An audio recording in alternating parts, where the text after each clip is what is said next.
I saw Senator Schumer looking distinctly uncomfortable when Senator Reid was talking about difficulties of older people using the internet. However, you just saw him. Republican Congressman from Ohio, Bill Johnson, joins us now. Congressman, welcome to the program. Stuart, good to be here with you today. Now, we started this little block by saying that several Democrats in the Senate, they want to make changes, specific changes to Obamacare. My question is, will Senator Reid ever allow a vote to be taken? Well, I'm not sure anybody knows what Senator Reid will or will not do. I'm not even sure that Senator Reid knows from day to day what Senator Reid is going to do. His claim that Americans are not trained on the internet, look, they want 40% of the enrollees to be young people between the ages of 18 and 34. Is he trying to convince, who's he trying to convince that that group does not know how to use the internet?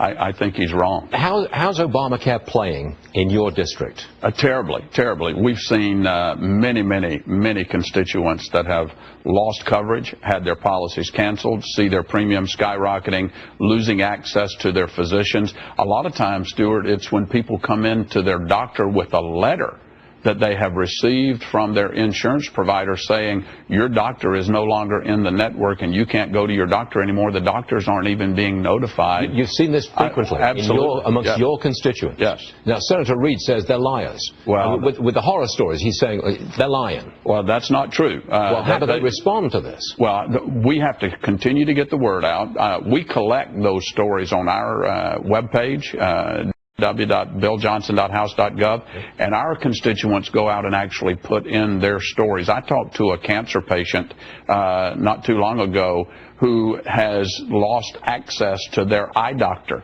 You know, they say, look, we put our kids through college, we never ask a handout from anybody, and now here we are, and we can't get the coverage and the care that we need because of this health care law, and it's hurting Americans, not to mention the hundreds of billions of dollars that's been cut out of Medicare Advantage, which is a lot of seniors along my district. I presume that you've got a Democrat opponent, because you're up for re-election this November. That's correct. You've got a Democrat opponent. Is he or she, and I don't know who they are they running away from Obamacare, or are they contradicting what you're saying about Obamacare?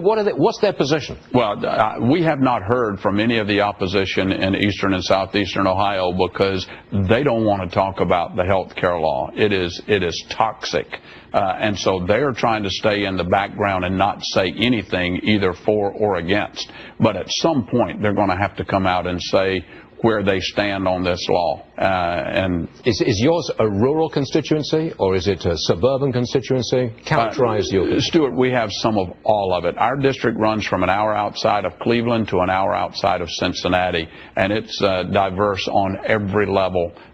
We have urban areas, we have rural areas, but a lot of rural areas. You know, there's going to be a PR blitz today, because the administration is going to say we're very close to the 7 million sign-ups that we needed, and that was the target.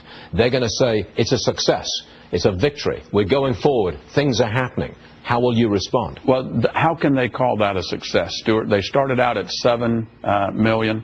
Now they lowered that estimate to 6 million. And we don't know today how many of those that have actually signed up. We know that they have selected a plan that the administration is using. How many of those have actually paid for their premiums? How many of those had insurance before this all started? And how many of those fall into that category of 18 to 34 that they're expecting to pay a disproportionate share of the cost of this health care law?